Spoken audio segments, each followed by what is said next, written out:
come ce l'ha avvicinato me, su magari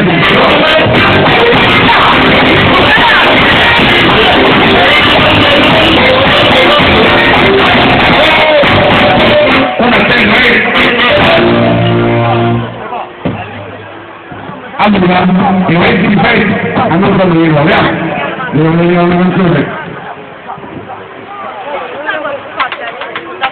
E il tuo faccio lì. No! Allora, tutto un po' di mano lì, tutti gli amici di nuovo, Vedete? e ci si mette a farlo dall'altra parte, vedete, c'è noi.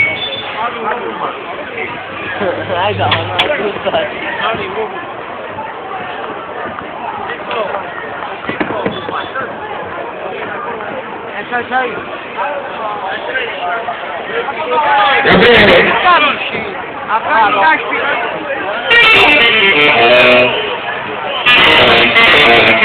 Questo è tutto noi, e dice tu va bene, di tutto noi, tu sei un caprò, e anche comandante Massimo, perché posso comandare tutti questi?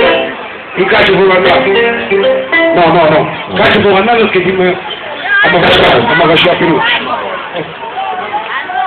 No, non l'hanno fatto capire a te.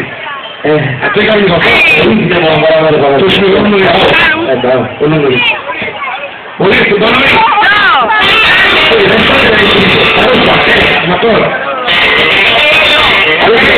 Anello! Manuele, saluto.